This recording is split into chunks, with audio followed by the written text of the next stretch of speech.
ಸ್ನೇಹಿತರೆ ನಮಸ್ತೆ. ದಯವಿಟ್ಟು ಈ ಒಂದು ವಿಡಿಯೋ ಫುಲ್ ನೋಡಿ. ಯಾಕೆಂದರೆ ನೋಡಿ, ಈ ಕಾಲದಲ್ಲಿ ವಯಸ್ಸಾಗಿರೋರು ಅಂದರೆ ಒಂಥರ ಮಕ್ಕಳ ಸಮಾನ. ಅವರ ಸಾಕುವಷ್ಟರಲ್ಲಿ ತುಂಬ ಜನ ಹೇಳ್ತಾರೆ ಆಶ್ರಮ ಮಾಡೋದು ವೆರಿ ಈಸಿ ಅಂತ. ನೋಡಿ ಸ್ನೇಹಿತರೆ, ನಮ್ಮಲ್ಲಿ ಈಗ ನೂರಾರು ಜನ ಇದ್ದಾರೆ. ಎಲ್ಲರಿಗೂ ಪ್ರತಿದಿನ ಸ್ನಾನ ಮಾಡಿಸ್ಬೇಕು, ಅವರಿಗೆ ಊಟ ಮಾಡಿಸ್ಬೇಕು, ಮೆಡಿಸಿನ್ ಕೊಡಿಸ್ಬೇಕು. ಎಷ್ಟು ಕಷ್ಟ ಇರುತ್ತೆ. ದಯವಿಟ್ಟು ನಾನು ಹೇಳೋದಿಷ್ಟೇ, ನಿಮಗೆ ಸಹಾಯ ಮಾಡೋಕ್ಕಾಗಿಲ್ಲ ಅಂದರೂ ಮತ್ತೊಬ್ರಿಗೆ ಶೇರ್ ಮಾಡಿ. ಯಾರಾದರೂ ನಮಗೊಂದು ಸಹಾಯ ಮಾಡ್ಬೋದು. ದಯವಿಟ್ಟು ನಮ್ಮ ಪೇಜ್ನ ಫಾಲೋ ಮಾಡಿ, ಲೈಕ್ ಮಾಡಿ.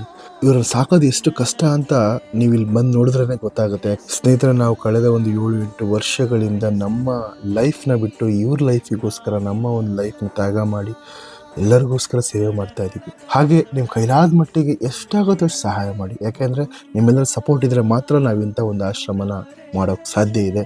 ನಿಮ್ಮ ಪಾಲಿನ ಸೇವಕ ನಾನು,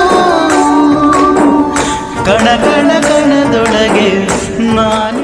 ಸ್ನೇಹಿತರೆ ನಮಸ್ತೆ. ದಯವಿಟ್ಟು ಈ ಒಂದು ವಿಡಿಯೋ ಫುಲ್ ನೋಡಿ. ಯಾಕೆಂದರೆ ನೋಡಿ, ಈ ಕಾಲದಲ್ಲಿ ವಯಸ್ಸಾಗಿರೋರು ಅಂದರೆ ಒಂಥರ ಮಕ್ಕಳ ಸಮಾನ. ಅವರ ಸಾಕುವಷ್ಟರಲ್ಲಿ ತುಂಬ ಜನ ಹೇಳ್ತಾರೆ ಆಶ್ರಮ ಮಾಡೋದು ವೆರಿ ಈಸಿ ಅಂತ. ನೋಡಿ ಸ್ನೇಹಿತರೆ, ನಮ್ಮಲ್ಲಿ ಈಗ ನೂರಾರು ಜನ ಇದ್ದಾರೆ. ಎಲ್ಲರಿಗೂ ಪ್ರತಿದಿನ ಸ್ನಾನ ಮಾಡಿಸ್ಬೇಕು, ಅವರಿಗೆ ಊಟ ಮಾಡಿಸ್ಬೇಕು, ಮೆಡಿಸಿನ್ ಕೊಡಿಸ್ಬೇಕು. ಎಷ್ಟು ಕಷ್ಟ ಇರುತ್ತೆ.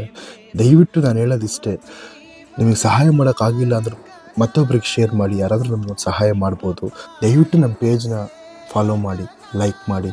ಇವ್ರನ್ನ ಸಾಕೋದು ಎಷ್ಟು ಕಷ್ಟ ಅಂತ ನೀವು ಇಲ್ಲಿ ಬಂದು ನೋಡಿದ್ರೇ ಗೊತ್ತಾಗುತ್ತೆ. ಸ್ನೇಹಿತರೆ, ನಾವು ಕಳೆದ ಒಂದು 7-8 ವರ್ಷಗಳಿಂದ ನಮ್ಮ ಲೈಫ್ನ ಬಿಟ್ಟು ಇವ್ರ ಲೈಫಿಗೋಸ್ಕರ ನಮ್ಮ ಒಂದು ಲೈಫ್ನ ತ್ಯಾಗ ಮಾಡಿ ಎಲ್ಲರಿಗೋಸ್ಕರ ಸೇವೆ ಮಾಡ್ತಾ ಇದ್ದೀವಿ. ಹಾಗೆ ನಿಮ್ಮ ಕೈಲಾದ ಮಟ್ಟಿಗೆ ಎಷ್ಟಾಗುತ್ತೋ ಅಷ್ಟು ಸಹಾಯ ಮಾಡಿ. ಯಾಕೆಂದರೆ ನಿಮ್ಮೆಲ್ಲರ ಸಪೋರ್ಟ್ ಇದ್ದರೆ ಮಾತ್ರ ನಾವು ಇಂಥ ಒಂದು ಆಶ್ರಮನ ಮಾಡೋಕ್ಕೆ ಸಾಧ್ಯ ಇದೆ.